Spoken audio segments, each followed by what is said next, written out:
Nice full HD screen. You're probably thinking it's going to consume a lot of battery. We've talked already about the battery size. I'm just turning that split screen off. The other thing we've done is employ what we think is intelligent technology to help you as a consumer manage your battery consumption. So this is an Android device, and as you guys know, anybody can build an application on the Android platform, and they're not always very efficient, shall we say, at consuming power. And they can still consume power when the screen is off. So the classic example is you go to bed at night, you leave your smartphone on the table, you wake up in the morning and the battery's run down. Why did that happen? I haven't done anything. Why is there no battery there? It's because the applications, as you know, are running in the background and consuming energy. So our solution is basically to shut those back applications running down in the background when the screen is off. Okay. So when the screen's off, we turn off everything in the background. And that's what we call battery stamina mode. So I'm here in the settings. I'm just going to go into power management. Yeah, my phone, so you get my text messages at the top. That's interesting. My wife will be pleased that she's now appearing on here. So this is battery stamina mode. So let me just turn that off for a moment. What battery stamina mode does is disable all the applications and data traffic when the screen is off. You still have telephony, but it disables everything in the background. So as you can see there, the standby time of this device is currently estimated at 1 day, 16 hours. I switch this over to turn on stamina mode, and my standby time goes up to 4 days and 23 hours because it's going to shut everything off in the background. Okay. Now, what you might say and what I said is, but what if I don't want to shut everything off? What if I want to have some, say, notifications from somewhere? So the solution is you can choose which applications to continue to run. So at the moment, everything's switched off. I can then whitelist or add any application that's on my device and say, okay, I'll shut down the other 89, but I will leave on, for example, maybe I'll leave on Google+.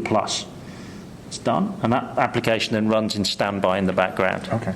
So it really helps me as a consumer manage my battery power, but in a sensible way. It turns stuff off when you don't need it. I can manage it, and it's at least 4 times more standby time it generates as a result. So the estimate that it gives you, is that based on which apps are in the whitelist? Yeah, and it's based on your usage as well. Okay.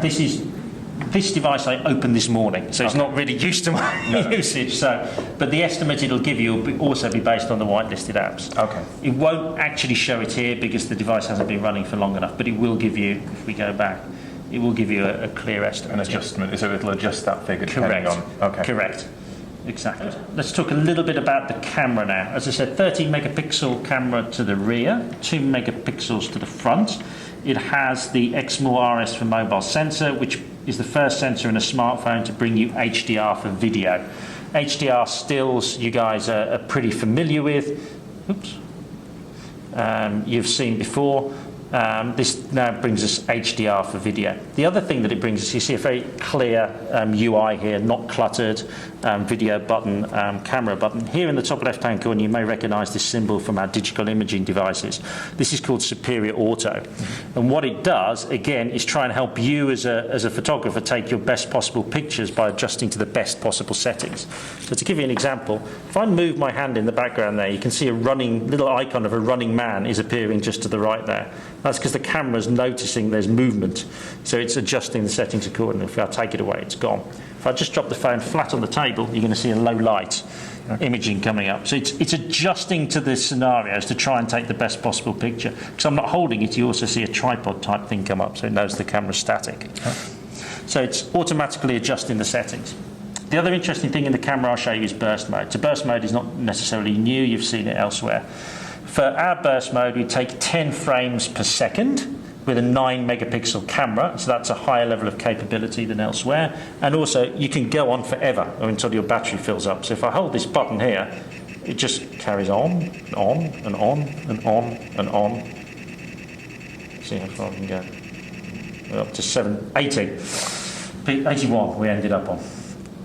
So that's the camera capability. It's all about, as it was with the screen and elsewhere, taking Sony's capability and bringing it more strongly into the smartphone. Okay. The last thing I wanted to talk about is connectivity. So we know, and you guys know, saying consumers like the idea of connecting all of their devices together. We're sitting here now, so the best screen for me to show you a movie or video is that TV. But people think it's going to be complicated. How do I connect things together?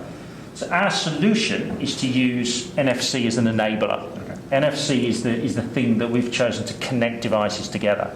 And we have the strongest portfolio of devices with NFC chips in to connect them together.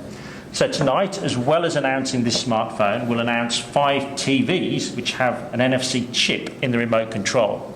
That means I simply tap with one touch my smartphone against the remote control. NFC acts as an enabler. The bearer of the content is Wi-Fi Direct, and whatever is on your smartphone screen is then mirrored on your TV. So no cables, no setups, it's just enabled by the NFC connectivity. That's one-touch mirroring to show on the screen. We have a lot of one-touch listening solutions. I showed you one a little bit earlier, that if I'm listening to music on my smartphone, this is our Mini2Go NFC-enabled speaker. I simply tap the smartphone with one touch on the top. It connects to the speaker and transfers the music automatically. So we have an NFC speaker, NFC headset that is enabling this connectivity. And it's our choice that we think easy NFC is the way to connect. So again, just simply tap on the top and take the music back. Right. Pretty easy to do. Brilliant. So that was a quick whistle-stop tour of XPERIA Z. So premium smartphone specifications, the quad-core, the right version of the Android platform, the full HD screen, but bringing in the very best of Sony. Screen technology with the mobile Bravia engine, so you get the sharpest, brightest pictures. Battery stamina mode, so you can manage your battery to deliver outstanding battery performance. Camera capability with the new sensor for low light imaging, whatever the conditions, the sharpest pictures, and the fastest, easy way to connect with NFC. And we think with that we have a really strong and interesting story for consumers in the marketplace, plus security of the water resistance. Brilliant. What do you guys think?